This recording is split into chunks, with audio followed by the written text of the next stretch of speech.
Hello and welcome back to another video. তো আজকে কথা বলবো প্রসেনজিৎ চট্টোপাধ্যায় এবং শ্রাবন্তী চ্যাটার্জি অভিনীত ছবি দেবী চৌধুরানী নিয়ে।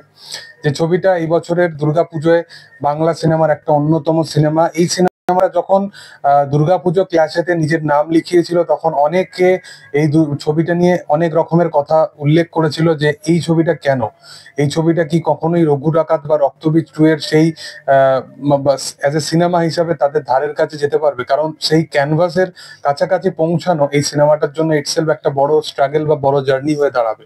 বাট যখনই সিনেমা বা সিনেমার কন্টেন্ট আসে তখনই সবকিছু মানে পাল্টে যায়।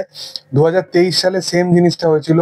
বাঘা যতীন এসেছিল, রক্তবীজ এসেছিল এবং তার পাশাপাশি দশম অবতার এসেছিল। কালেকশনে কে কি করেছে এটা আমি বলতে চাই না।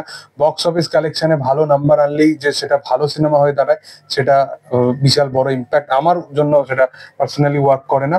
বাট রক্তবীজ সেই সময়ের 2023 সালের একটা মানে বলতে পারো আনএক্সপেক্টেড একটা সিনেমা হয়ে দাঁড়িয়েছিল, যেটা বড় পর্দায় দুর্দান্ত ভাবে অডিয়েন্সের একটা পছন্দের সিনেমা হয়ে দাঁড়ায়। বহুরূপী গত বছরে দেবের মতো একটা বড় মেগাস্টার অন্যদিকে টেক্কার মতো ছবি নিয়ে আসছে এবং সৃজিত মুখার্জি তার সাথে অ্যাসোসিয়েট আছে, তারপরেও বহুরূপীর মতো কন্টেন্ট অত্যন্ত মানুষ পছন্দ করেছে। সেম এই বছরেও তুমি যদি ফলো করে দেখো, রঘু ডাকাত একটা বিগেস্ট ক্যানভাস, যেটা অবশ্যই ভালো হয়েছে। আমার রিভিউ আছে, তোমরা চেক আউট করতে পারো। আমার পার্সোনালি সিনেমাটা দুর্দান্ত লেগেছে। তার পাশাপাশি রক্তবীজ 2, যেটা আমার অতটা ভালো লাগেনি যেটা রক্তবীজ 1 ছিল, এবং দেবী চৌধুরানী, এই প্রত্যেকটা সিনেমাকে ছাপিয়ে গিয়ে নিজের নাম অন্যরকম জায়গায় লিখিয়ে নিয়েছে দেবী চৌধুরানী। প্রসেনজিৎ চট্টোপাধ্যায় একটা ইন্ডাস্ট্রি এত বড় নাম, এত বড় তার নামের পাশেই অ্যাকশন সিনেমা, মাস ও সিনেমা, এই সমস্ত রূপে আমরা তাকে বারংবার দেখতে চেয়েছিলাম এত বছরে। এবং কোথাও গিয়ে প্রসেনজিৎ চট্টোপাধ্যায় তার অডিয়েন্সকে টেকেন ফর গ্রান্টেড হিসেবে নেয় না। এত বছরের ওয়েট কখনো নিরাশাবোধ ফিল করাবে না। প্রসেনজিৎ চট্টোপাধ্যায়কে দুর্গাপুজোর মরশুমে অনেক বছর পর একটা প্রপার মাস কমার্শিয়াল ওয়েতে প্রেজেন্ট করতে দেখা গেছে এই সিনেমার মধ্যে, এবং সেই ডিপার্টমেন্টে এখানে সে দুর্দান্ত। মানে সে এতটা কমফর্ট জোন তার জন্য এই অ্যাকশন সিকোয়েন্স গুলো, তো সেগুলো ব্যাপক। এই সিনেমার মূলত যে পজিটিভ পয়েন্ট গুলো, এখানে মূলত প্রথম পজিটিভ পয়েন্ট হচ্ছে প্রসেনজিৎ চট্টোপাধ্যায় নিজে, তার পারফরমেন্স। সে যখনই স্ক্রিনের মধ্যে আসে বড় পর্দায়, সেই জায়গাগুলো যেভাবে সে এনহ্যান্স করে, যে পুল অফ করে, সেগুলো দুর্দান্ত। ইভেন তার সাথে শ্রাবন্তীর যে কেমিস্ট্রিটা সেটাও ব্যাপক। শ্রাবন্তী চ্যাটার্জি এখানে ভালো পারফরমেন্স দিয়েছে।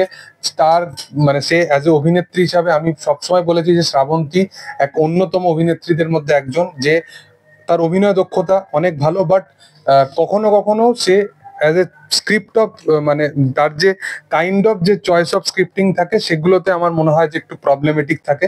সেই জায়গায় সে নিজেকে প্রপার ডেলিভার করতে পারে না। বাট এই ছবিতে তাকে ভালো লেগেছে। এর পাশাপাশি অর্জুন চক্রবর্তী ছাড়াও আরো যে সমস্ত পার্শ্ব চরিত্রে যারা কাজ করেছে সেগুলো ভালো। সিনেমাটা ভিজুয়ালি খুব প্রবলেমেটিক মনে হচ্ছিল, বাট তোমরা যদি দেখো থ্রু আউট সিনেমাটা ভিজুয়ালি কিন্তু খুবই তারা মানে একদম স্মার্ট ওয়ার্ক ভাবে তারা ক্যামেরা ওয়ার্ক করেছে, এবং সেটা কিন্তু বড় পর্দায় খুব কনভিনসিং লাগে দেখতে। ইভেন অন্ধকারের যে রাত্রিরের যে সিনগুলো, সেই সিনগুলো কিন্তু প্রচন্ড চোখে মানে চুপ ছিল, কিন্তু সেই জিনিসগুলো কিন্তু কাইন্ড অফ তারা মানে ব্রাইটনেস থেকে শুরু করে সবকিছু কিন্তু প্রপার ভাবে এডিটেবল স্টেজে কিন্তু তারা সেই জিনিসগুলোকে কিন্তু প্রপার ভাবে এক্সিকিউশন করে। এর পাশাপাশি ছবির অ্যাকশন কিন্তু দুর্দান্ত ভাবে এখানে ডিজাইন করা আছে, বিশেষত ভাবে ক্লাইম্যাক্স সিনগুলো। এর পাশাপাশি এই ছবির ব্যাকগ্রাউন্ড স্কোর দুর্দান্ত। ছবির ব্যাকগ্রাউন্ড স্কোর এবং এর পাশাপাশি ছবির মিউজিক একদম অন টপ নচ লেভেলের হয়। এবং প্রসেনজিৎ চট্টোপাধ্যায়কে যেভাবে ক্যারেক্টারটাকে ইন্ট্রোডিউস করা হয়েছে, তাকে যেভাবে প্রত্যেকটা সিনেমার সিনের সাথে এক্সিস্টেন্সটাকে বজায় রাখা হয়েছে, সেগুলো দুর্দান্ত। ছবির অবশ্যই নেগেটিভ পয়েন্ট আছে, যার মধ্যে আমার মনে হয় যে ফার্স্ট হাফটা আমার মনে হয় যে আরেকটু প্রপার বিল্ড আপ দেওয়া যেতে পারতো। বাট সেটা কোথাও গিয়ে আমার মনে হয় যে ছবিটা একটুখানি তাড়াহুড়ো করে ফেলে ফার্স্ট হাফের দিক থেকে। এবং এই ছবিটা যেটা সবচেয়ে বেস্ট লাগে আমার, যে ছবিটা মাস এবং ক্লাস দুটো অডিয়েন্সকে টাচ করতে চেষ্টা করে। রঘু ডাকাত একটা মাস সিনেমা, এটা বিগেস্ট লেভেলের সিনেমা, এবং তার যে স্টোরি লাইনটা সেটাকে খুব লার্জার দ্যান লাইফ ওয়েতে ট্রিট করে। বাট সেই কারণে রঘু ডাকাতের যে একটা কনভিনসিং একটা যে স্ক্রিপ্ট, সেই ব্যাপারটা কোথাও গিয়ে অডিয়েন্সের কাছে একটা ধোঁয়াশা হয়ে রয়ে যায়। বাট এই সিনেমাটা প্রপার সেই জিনিসটাকেও কিন্তু একদম প্রপার লেভেলে এক্সিকিউট করে, এবং ছবিটা বেশি বড় নয়, একদম অন পয়েন্ট ছবিটা কথা বলে। ছবির চিত্রনাট্য কিন্তু প্রচন্ড ফাস্ট পেসে এগোতে থাকে। এর পাশাপাশি ছবির আরেকটা আমার নেগেটিভ পয়েন্ট লাগে, যেটা হচ্ছে এখানে শ্রাবন্তী চ্যাটার্জির চরিত্রটা, যে চরিত্রটা দেবী চৌধুরানী হয়ে উঠছে, যে মেন প্রোটাগনিস্ট এই ছবির, সেই চরিত্রটার এস্টাবলিশমেন্টটা, যে সে বা ক্যারেক্টারটার মধ্যে যে ট্রান্সফরমেশনটা আসছে, সেইটা আমার মনে হয় কোথাও গিয়ে একটুখানি দুর্বল দেখানো হয়েছে। এছাড়া এই ছবিটা আমার খুব ভালো লেগেছে, এবং এই বছরের দুর্গাপুজোর তালিকার যে সমস্ত ছবিগুলো, যে 3টে ছবি আমি দেখেছি, সেই 3টে ছবির তালিকায় অবশ্যই এখনো পর্যন্ত দেবী চৌধুরানী এগিয়ে আছে। এবার দেখার যে যত কাণ্ড কলকাতাতে দেখবো সেটা কেমন কি হতে পারে, তবে দেবী চৌধুরানী আনএক্সপেক্টেড ভাবে এখনো পর্যন্ত এগিয়ে আছে। এবং আমি সেকেন্ড অবশ্যই রঘু ডাকাতকে রাখবো, এবং থার্ডে আমি রক্তবীজ 2 কে রাখবো। তোমাদের কি বক্তব্য সেটা অবশ্যই কমেন্ট সেকশনে জানাতে পারো। বাংলা সিনেমা খুব কমই এরকম লিমিটেড টাইম থাকে যখন 3টে থেকে 4টে সিনেমা একসাথে বড় পর্দায় রিলিজ করে। তো আমার মনে হয় যে প্রত্যেকটা সিনেমাই দর্শকের দেখা উচিত, এবং বড় পর্দায় দেখে তারপরে বিচার করা উচিত ছবিটা ভালো কি খারাপ, নাকি কারো কথা শুনে।